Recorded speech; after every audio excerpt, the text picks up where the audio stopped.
বিল্লু চুরির অভিযোগে জেলে চলে গেছে, কিন্তু সে যে কোনোভাবে এখান থেকে বের হতে চায়। একদিন তার পার্টনার টিল্লু তার সঙ্গে দেখা করতে এলো এবং দুজনে মিলে বিল্লুকে বের করার প্ল্যান বানালো। পুলিশের পাহারা খুবই কড়া, এখান থেকে পালানো খুব কঠিন হবে। কিন্তু যদি তুমি কোনোভাবে মাইকেলের কাছ থেকে একটা হেলিকপ্টারের ব্যবস্থা করতে পারো, তাহলে আমি তার দড়ি ধরে ঝুলে পালিয়ে যাব। কিন্তু হেলিকপ্টারের ভাড়ার টাকা আসবে কোথা থেকে?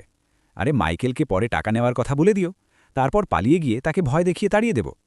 মানতেই হবে বস, কি দারুণ প্ল্যান। আমি কাল সন্ধ্যায় ছাদের উপর অপেক্ষা করব। টিল্লু হেলিকপ্টার ভাড়া নিতে গেল। তখনই তার নজর পড়ল একটা প্রাইভেট জেটের উপর। যখন টাকা দিতেই হবে না, তখন হেলিকপ্টার কেন? এই জেটটাই ভাড়া নিয়ে নি। টিল্লু জেট ভাড়া করল এবং পরের দিন জেলের উপর দিয়ে উড়াল দিল। টিল্লু তার ব্যাগ থেকে দড়ি বের করল এবং মাইকেলকে বলল জেটটা জেলের উপর থামাতে। আরে ভাই, এটা তো হেলিকপ্টার নয় যে বাতাসে দাঁড়িয়ে থাকবে, এটা তো মাটিতে ল্যান্ড করলেই থামে। আমি কি তোমাকে বোকা মনে হচ্ছে? হেলিকপ্টার যদি থামতে পারে তাহলে এটা কেন পারবে না? তোমার কি জানা আছে প্লেন কিভাবে ওড়ে? বার্নলির প্রিন্সিপাল পড়নি নাকি? পড়ে থাকলে তো এমন কাজ করতে না। বার্নলির প্রিন্সিপাল অনুযায়ী যে কোনো স্ট্রিমলাইন্ড ফ্লুইডের ক্ষেত্রে প্রতি ইউনিট ভলিউমে প্রেশার, কাইনেটিক এনার্জি এবং পোটেনশিয়াল এনার্জির যোগফল সবসময় ধ্রুবক থাকে। মানে হলো, যদি ফ্লুইডের পোটেনশিয়াল এনার্জি বা কাইনেটিক এনার্জি বাড়াও, তাহলে তার প্রেশার কমে যাবে।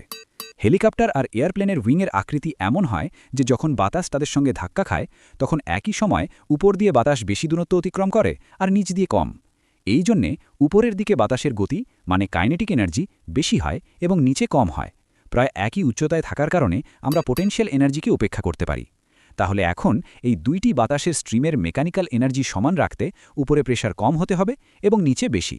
এই প্রেশার ডিফারেন্সের কারণেই উইংয়ের উপর একটা বল অর্থাৎ থ্রাস্ট কাজ করে। যেহেতু হেলিকপ্টারের ব্লেডগুলো নিজের জায়গায় থেকে ঘুরে এই প্রেশার ডিফারেন্স তৈরি করতে পারে, তাই সে এক জায়গায় থেমে থেকেও উপরের দিকে থ্রাস্ট দিতে পারে। কিন্তু এয়ারপ্লেনের উইং এই থ্রাস্ট তখনই দিতে পারে যখন পুরো প্লেনটা অনেক স্পিডে বাতাসের মধ্যে দিয়ে এগোয়। তাহলে এর মানে দাঁড়ায় জেট সামনে না এগিয়ে বাতাসে থাকতে পারে না। না ভাই, থাকতে পারে না। এমনিতেই আমার মনে হচ্ছে পুলিশ আমাদের দেখে ফেলেছে। রানওয়েতে নামার সাথে সাথেই পুলিশ টিল্লুকেও ধরে বিল্লুর কাছে নিয়ে এলো।